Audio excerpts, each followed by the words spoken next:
आलसी किसानों, तेजी से काम करो, मुस्तफा ने शराब पीते हुए चिल्लाया।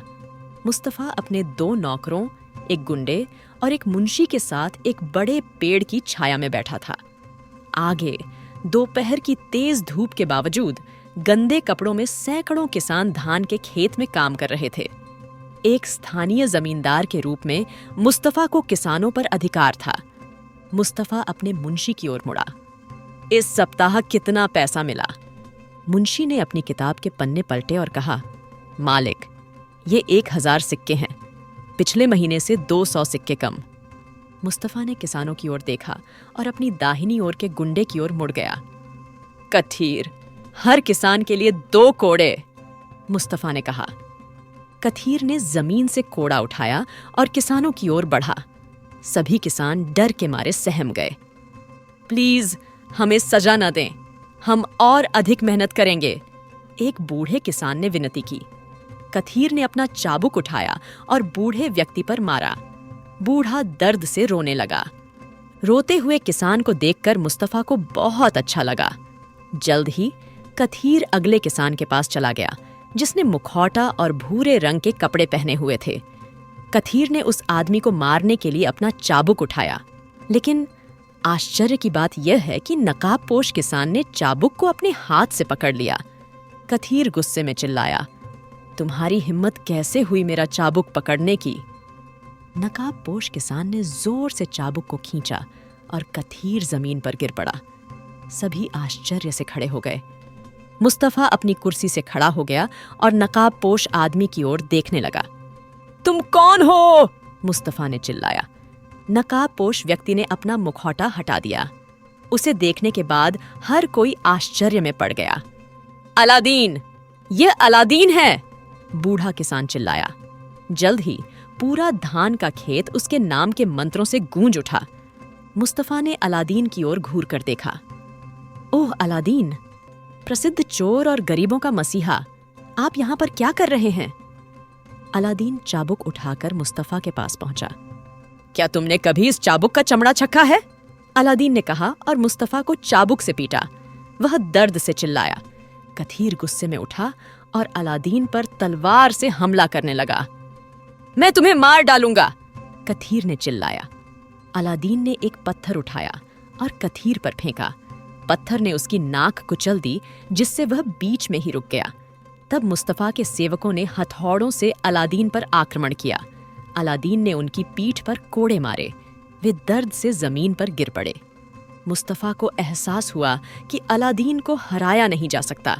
वह गर्दन रगड़ते हुए उठ खड़ा हुआ। अलादीन, मेरे पास ज्यादा पैसे नहीं हैं।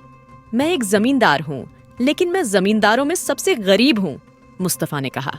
मुझे परवाह नहीं है, अपना धन यहाँ के सभी किसानों में बांट दो, अलादीन ने कहा।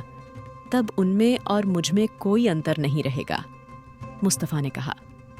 अलादीन मुस्कुराया। मैं यही चाहता हूँ, सभी को समान होना चाहिए, अलादीन ने कहा। जल्द ही सभी किसान खुशी से चिल्लाने लगे और अलादीन को अपने कंधों पर उठा लिया। जमींदार की घर में अपनी साहसिक यात्रा के बाद अलादीन अपने घर लौट आया। उसने अपनी माँ जना को रोटियां पकाते हुए देखा। अलादीन का घर एक टेंट था, जिसमें 2 छोटे कमरे थे। अलादीन, चाचा पाशा आज दोपहर को आए थे। मैंने उससे कहा कि वह तुम्हारे लिए नौकरी ढूंढ ले, जेना ने कहा। अलादीन ने रोटी का एक टुकड़ा फाड़कर खा लिया। माँ, मुझे ये मामूली काम करना पसंद नहीं है, मैं किसी दिन अमीर बन जाऊंगा। जेना ने खाना बनाना बंद कर दिया और अलादीन की ओर देखा। बेटा, चोर कभी अमीर नहीं बनता, अपने चाचा की बात सुनो, जेना ने चिंता व्यक्त करते हुए कहा। अलादीन हंसा और जमीन पर बैठ गया। माँ, आप मुझे कम मत समझो। क्या आप जानते हैं कि मैंने आज क्या किया? जेना ने हैरान होकर उसकी ओर देखा। मुझे आशा है कि आपके कारनामे मुझे परेशानी में नहीं डालेंगे, जेना ने कहा। माँ, मैंने जमींदार से पैसा लिया और गरीबों को दे दिया, अलादीन ने गर्व के साथ कहा। अलादीन, तुमने जो किया है उसका परिणाम भुगतना पड़ेगा। गरीबों की मदद करना अच्छी बात है, लेकिन तुम्हारा तरीका गलत है, जेना ने कहा। अलादीन ने दूसरी रोटी उठा ली। माँ, मेरा तरीका कुछ अच्छा करने का सबसे तेज तरीका है। जेना ने रोटियां एक बड़ी प्लेट में रखीं। गरीबों की मदद के नाम पर चोरी करने से किसी की मदद नहीं होने वाली है। जेना ने कहा, अलादीन, क्या तुम रेत के टीलों पर आ रहे हो? सड़क से एक आवाज आई। जेना ने अलादीन की ओर देखी। लगता है तुम्हारा दोस्त उस्मान काम से वापस आ गया है, जेना ने कहा। अलादीन जमीन से उठ गया। माँ, मुझे देर हो जाएगी, मेरा इंतजार मत करो, अलादीन ने टेंट से बाहर निकलते हुए कहा।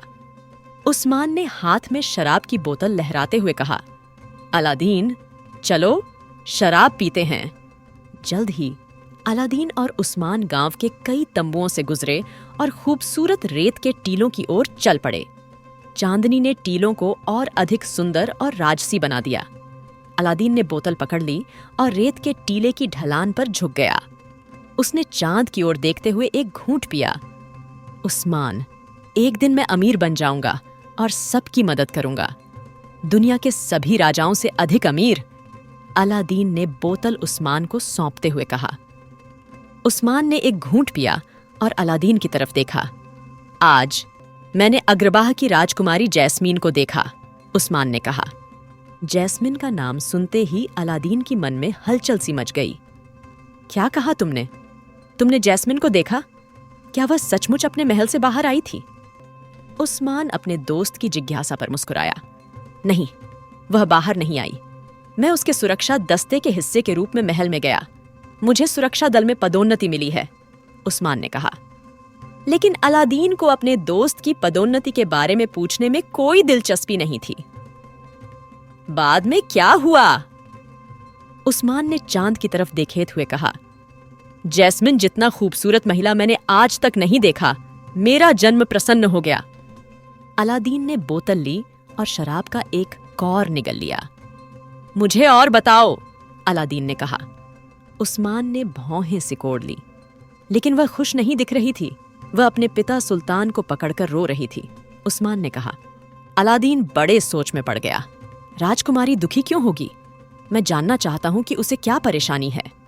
उस्मान मुस्कुराया। अब ये मत बोलना कि तुम महल में जाना चाहते हो, उस्मान ने कहा। अलादीन ने सिर हिलाया। क्यों नहीं?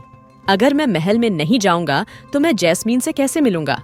आखिरकार आप उसके सुरक्षा दस्ते में हैं और आप अन्य सैनिकों से बचने में मेरी मदद कर सकते हैं।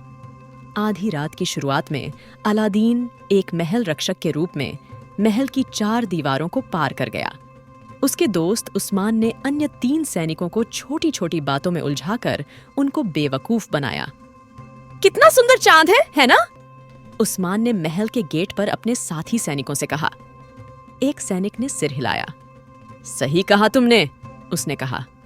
ऐसी रात में अगर आप 1 मिनट के लिए अपनी आंखें बंद कर लें और किसी चीज की इच्छा करें तो वह सच हो जाएगी, उस्मान ने कहा। क्या सच में इच्छा पूरी होगी? दूसरे सैनिक ने कहा। तीनों पहरेदारों ने बेवकूफों की तरह आंखें बंद कर लीं और प्रार्थना करने लगे। उस्मान ने दीवार की ओर देखा और महसूस किया कि अलादीन दूसरी तरफ कूद गया और महल परिसर में प्रवेश कर गया। अलादीन छाया की तरह महल के बगीचे में पेड़ों के पीछे छुप गया। अचानक उसने महल की खिड़की से एक व्यक्ति को कूदते हुए देखा। जैस्मिन, तुम मुझसे बच नहीं सकती, महल की खिड़की से एक आवाज दहाड़ती हुई बोली। अलादीन ने ऊपर देखा और दाढ़ी वाले एक आदमी को देखा। वह जाफर था, सुल्तान का सबसे भरोसेमंद सलाहकार। जाफर, मुझे तुमसे नफरत है। मैं यह राज्य हमेशा के लिए छोड़ रही हूं, एक महिला ने कहा। अलादीन ने मुड़कर देखा और उसके होश उड़ गए। वह राजकुमारी जैस्मिन थी। अलादीन को समझ नहीं आ रहा था कि राजकुमारी जैस्मीन क्यों भाग रही है, लेकिन वह जानता था कि वह मुसीबत में है और उसे मदद की जरूरत है।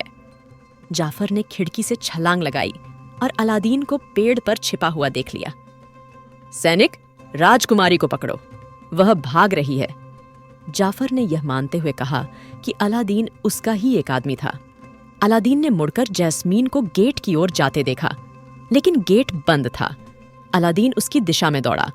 जाफर यह सोचकर मुस्कुराया कि अलादीन जैस्मीन को रोक देगा। जैस्मीन, गेट से दूर रहो, अलादीन ने चिल्लाया और जैस्मीन को पकड़ लिया। जैस्मीन ने खुद को अलादीन से मुक्त करने के लिए संघर्ष किया, यह सोचकर कि वह जाफर की आदमी है। अलादीन जैस्मीन के करीब झुक गया।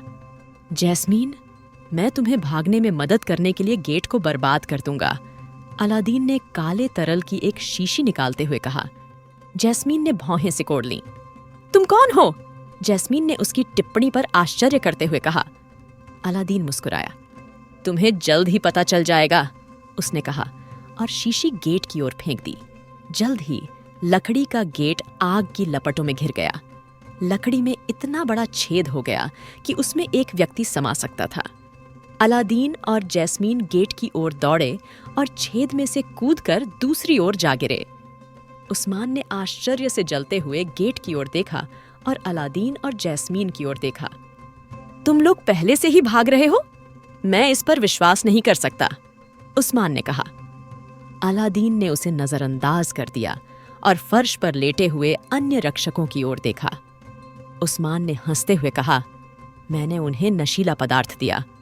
उस्मान, घोड़ा ले आओ, कोई समय नहीं है, अलादीन ने कहा।